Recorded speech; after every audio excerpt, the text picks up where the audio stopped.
जय माता रानी दोस्तों, आप देख रहे हैं आपका अपना YouTube चैनल व्रत त्योहार टोटके। मैं हूं आपके साथ रिमझिम शर्मा। दोस्तों, आज इस वीडियो में मैं आपके साथ सीता नवमी या जानकी नवमी के बारे में संपूर्णता से सभी जानकारियां शेयर करने जा रही हूं।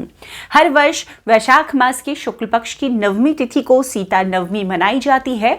तो इस साल सीता नवमी कब मनाई जा रही है, तिथि नवमी की कब प्रारंभ हो रही है, कब समाप्त हो रही है, जो पूजा विधि है वो किस शुभ मुहूर्त में सीता नवमी के दिन हमें करना है, सीता नवमी का महत्व क्या बताया गया है दोस्तों शास्त्रों में, इस दिन विधि विधान से किस प्रकार से हमें भगवान श्री राम और सीता मैया की, जो कि स्वयं श्री हरि और माता लक्ष्मी के स्वरूप हैं, उनकी पूजा आराधना रखनी है। दोस्तों, इस दिन हमें और क्या वो कर्म हैं जो जरूर करने चाहिए।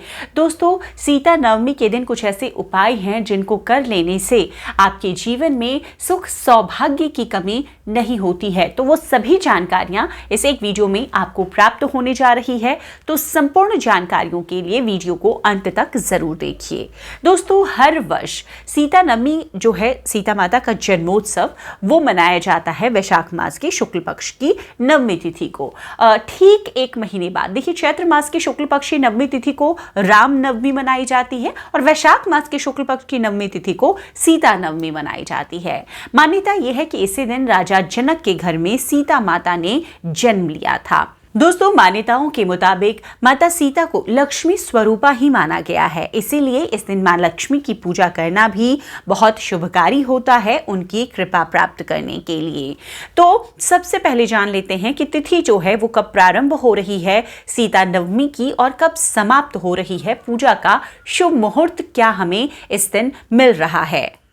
तो दोस्तों, सीता नवमी इस बार मनाई जा रही है 29 अप्रैल को। जो नवमी की तिथि है वो हालांकि 28 अप्रैल को प्रारंभ हो जाएगी शाम में 4:01 पर, जो कि समाप्त होगी 29 अप्रैल को शाम में 6:22 पर। तो इस बार जो व्रत है जो लोग करते हैं या सीता नवमी का त्योहार जो लोग मनाते हैं वो 29 अप्रैल को मनाएंगे। 29 अप्रैल को अब जो सीता नवमी का शुभ मुहूर्त है पूजा का, वो आप नोट कर लें। देखिए, माता सीता की पूजा मध्याह्न मुहूर्त में की जाती है।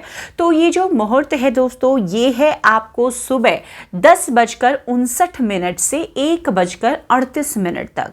ये जो समय अवधि है ये 2 घंटे 38 मिनट की समय अवधि है। इसी समय में आपको पूजा विधि जो है अपनी संपन्न कर लेनी है। अब सीता नवमी का महत्व क्या है? देखिए, सीता नवमी को दोस्तों महिलाओं का एक बहुत ही महत्वपूर्ण त्योहार माना गया है। इस दिन महिलाएं माता सीता को अपना आदर्श मानते हुए अपनी पति के दीर्घायु के लिए इस व्रत को धारण करती हैं और माता सीता की पूजा करती हैं, जिससे मां लक्ष्मी भी प्रसन्न होती हैं और महिलाओं को सदा सुखी और सौभाग्यवती रहने का आशीर्वाद देती हैं। मां लक्ष्मी की कृपा से घर परिवार में खुशहाली बनी रहती है और कभी भी ऐसे परिवार की महिलाओं को आर्थिक तंगी का सामना नहीं करना पड़ता। पूरा परिवार भरा पूरा रहता है। दोस्तों, जिस प्रकार सीता माता ने अपना पतिव्रता धर्म निभाते हुए भगवान की रक्षा के लिए प्रार्थना की थी रावण से, उसी प्रकार इसलिए दोस्तों इस दिन विधि विधान से अगर माता सीता और भगवान राम की पूजा आप करते हैं तो आपको बहुत ज्यादा पुण्य फल प्राप्त होता है। इस दिन इनकी पूजा करने से कई महान दानों का पुण्य फल प्राप्त होता है, जैसे कि पृथ्वी के दान का फल, और जैसे कि आपने पूरे समस्त तीर्थों के दर्शन कर लिया उसका फल। तो इस प्रकार के फल इस दिन मिलते हैं सीता माता और भगवान राम की पूजा करने से। दोस्तों, अब जो सीता नवमी है उसकी पूजा विधि क्या आपको रखनी है? देखिए, सीता नवमी के दिन सुबह जल्दी उठकर स्नान आदि क्रियाओं से निवृत्त हो लेना है। स्वच्छ पीले वस्त्र इस दिन धारण करना है और उसके बाद हाथ में अक्षत और गंगा जल लेकर व्रत का संकल्प लेना है। आप एक चाहे तो पाटा लगा लें जिस पर लाल कपड़ा बिछाकर माता सीता भगवान राम की प्रतिमा स्थापित कर लें। फोटो अगर आपके पास है, फोटो की स्थापना करें। उसके बाद गंगा जल से पूरे पूजा स्थल को पवित्र कर लें। आज के दिन माता सीता की पूजा भगवान राम के साथ ही आपको करनी है। विधि विधान से आप पूजन संपन्न करें।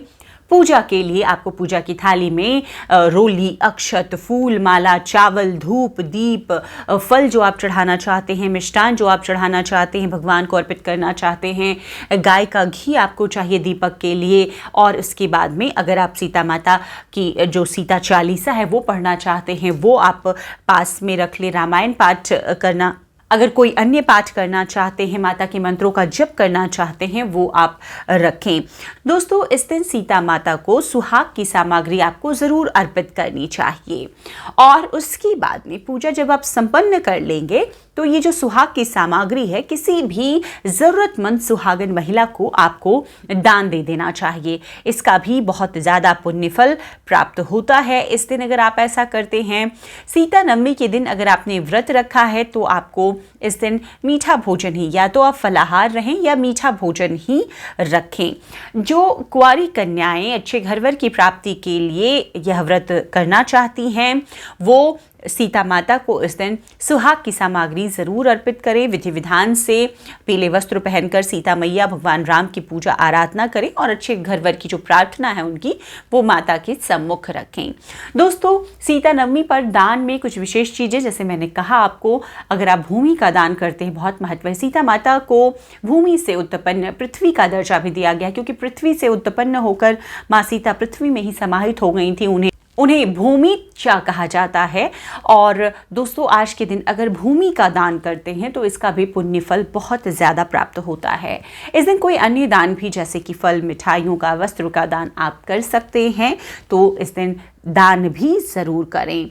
तो इस प्रकार से इस बार जो सीता नवमी है इस दिन आपको इस प्रकार से पूजा विधि रखनी है। और जो उपाय है इस दिन, जैसे कि सुहाग की सामग्री के दान का उपाय आपको सभी महिलाओं को ज़रूर करना चाहिए, कुंवारी लड़कियों को भी ज़रूर करना चाहिए।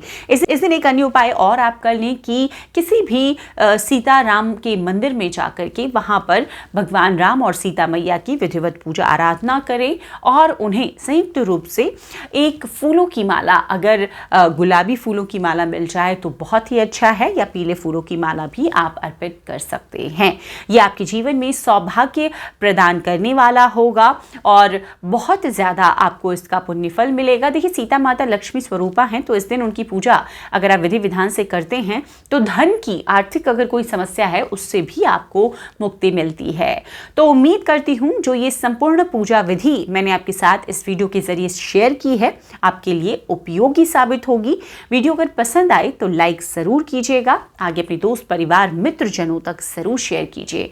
चैनल पर पहली बार आए हैं दोस्तों तो इसी प्रकार हर व्रत त्योहारों की संपूर्णता से सभी जानकारियां मैं आपके साथ हर रोज शेयर करती हूँ। चैनल को सब्सक्राइब भी ज़रूर कर लें। वीडियो देखने के लिए बहुत बहुत शुक्रिया। जय माता रानी, हर हर महादेव।